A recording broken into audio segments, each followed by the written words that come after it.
Hey everyone, welcome to this video. In this video, I will talk about spatial computing, the basic introduction. So, spatial computing has been explained differently in many disciplines. In this particular course, uh, we see spatial computing as a bridge between computer information science and geographic information science. As geographers and GIS scientists, in this particular course, we will define spatial computing as a process of handling, visualizing, and analyzing spatial or location based data within a digital computing environment.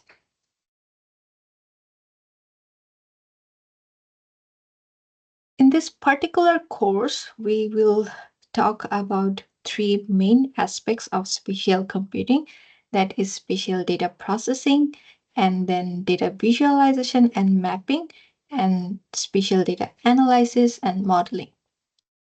So let's talk a little bit about spatial data processing. Spatial data, we mainly present spatial data into two formats. One is vector data and the raster data.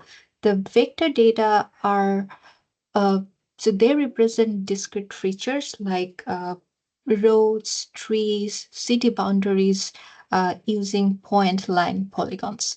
On the other hand, the raster data, they present continuous features in gridded format. For example, elevation, temperature. So those are the common data types that we present in the raster formats. And this spatial data can vary across different scale. We can have individual level spatial data or aggregate spatial data, and also all of this spatial data contains non-spatial attributes. For example, we have a spatial data containing the geographic location of all the hospitals in United States, and those hospitals comes with other non-spatial attributes. For example, what type of services they provide, what's the bed capacity of those services, or how many people annually visit that hospital location, something like that. And before we map and analyze this data, spatial data also needs processing. You need to clean the data set and do some other preparations. For example, if your data sets are in multiple data formats, for example, one in vector data set, say like in this figure, this roads, land uses, boundaries, uh, these are in the vector dataset. On the other hand, this hydrography, elevation, these are in the raster dataset. Then you need to convert them to make sure the formats are similar. Also, you sometimes need to perform spatial and non-spatial data merging, or in other words, you need to merge between tabular and spatial data. And also, you may need to perform overlay, aggregation, or generalization to combine multiple spatial datasets. So these are the spatial processing we'll learn about in this class before we move to data visualization, mapping, analysis, and modeling. The data visualization, you can do them with charts, and also with spatial data, you definitely need to prepare maps. These are like fundamental for spatial computing. And these visualizations help us to illustrate and interpret spatial patterns. In terms of map, we'll talk about traditional static map. That's the integral part of spatial science. But also at the same time, we will talk a little bit about web-based maps because those web-based maps are a great way to facilitate user interactions. They allows us to collect data from the citizens, and also like democratization of geospatial information. For example, here you can see a web-based map of Virginia crashes, and you can see all the locations of different types of crashes and their injury level, which is color coded in this map. So in this particular map, an user can like interact with this data set, change the um, scale of this mapping presentation, and you can see like more we zoom out, instead of showing individual level location, now it's showing us the aggregated locations, showing the hotspot of crashes, and telling us like which area or neighborhoods are more crash prone over Virginia. Um, so these are the maps where user can actually interact, play with the data set, and in some other cases, like some other interactive platforms, they also allow you to provide your own user inputs, and like the data set are also, like in many cases the data sets are publicly available, which facilitates democratization of geospatial information. Then the next one, we are going to talk spatial data analysis and modeling. So in this class, we'll learn about core spatial techniques, for example, the spatial autocorrelation, interpolation techniques, clustering, regression. So these are the techniques that help us to examine spatial patterns, relationships, and interactions. At the same time, we will also talk a little bit about simulations and predictions of real-world spatiotemporal processes. Here you can see an example where we use geospatial data, perform some modeling to predict air quality. So here we are getting the air quality data from network monitoring, and also we are getting additional data on natural gas extraction activities, uh, which are the main contributing factors toward air pollution. And then we combine both of this data set, put it into a land use regression model to further predict air quality for unknown locations, for the locations where we currently do not know the mm, air quality index. And we can perform further analysis to identify which of the communities are more exposed to this poor air quality or air pollution. So these are type of spatial data analysis and modeling that you can perform once you like complete all of the sections and lectures of this course. All right. So as I mentioned, that we will be learning spatial computing using Python, and this is very important. Like being able to code the spatial problem, being able to solve the spatial problem with programming language, especially Python, because Python serves as the uh, foundation of many spatial analytic course. All of this spatial visualization, mapping, um, analysis, and modeling I mentioned about, they are already inbuilt within the state-of-the-art GIS softwares, for example, S3, ArcGIS, QGIS.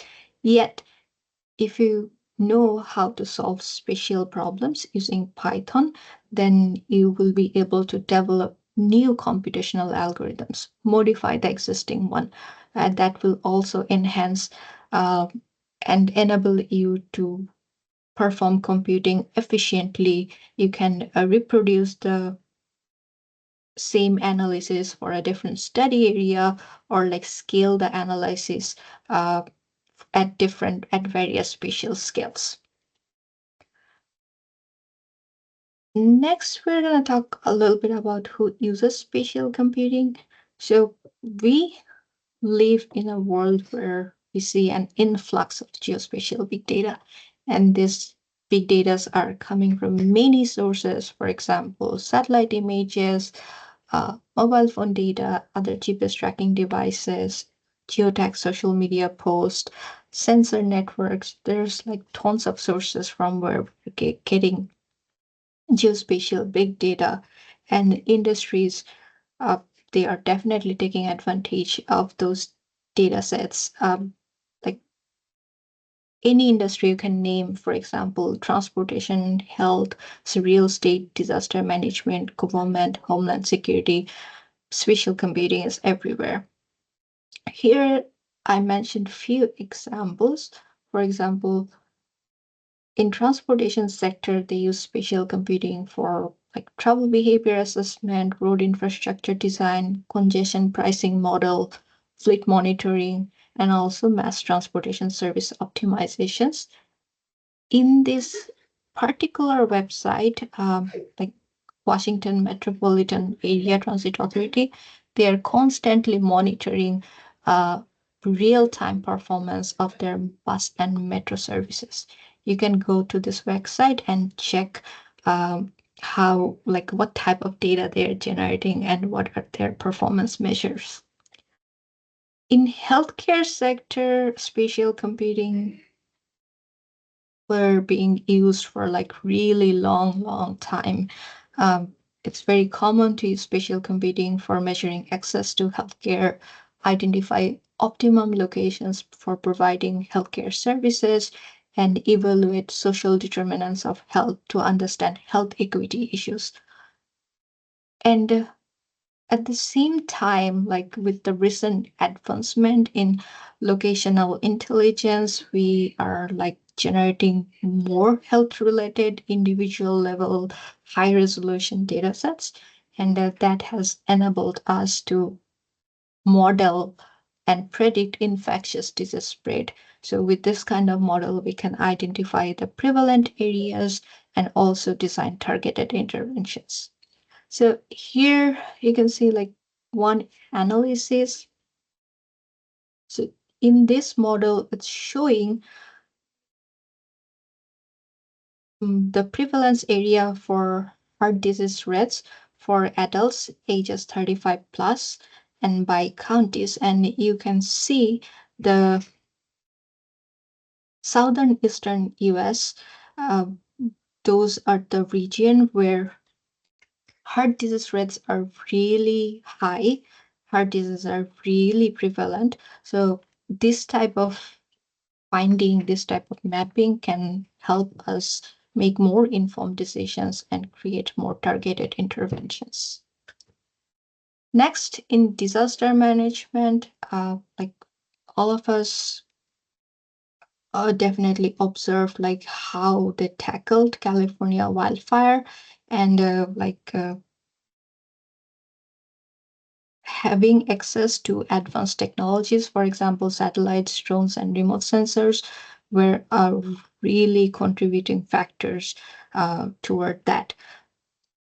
So all of these advanced technologies, they help us to understand, like constantly monitor hazards, make disaster prediction modeling. We can, like during disaster, we can track them real time, identify the locations where we need to send the emergency responses, and evaluate the impacts and prepare post disaster recovery effects.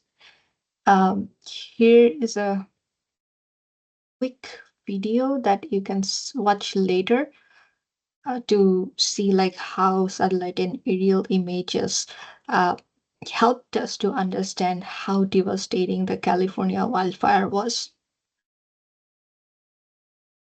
And then in terms of real estate, again, it helps the investors, developers, and home buyers to make informed decisions based on the spatial characteristics of particular location. So anyone who is planning to invest or buy a new home, they can analyze the demographic trends, neighborhood characteristics, accessible to amenities, and environmental risk before making a decision or performing market analysis, property valuation, and site selection. For instance, in this map, you can see the housing price change rate across the United States in between 2020 to 2021.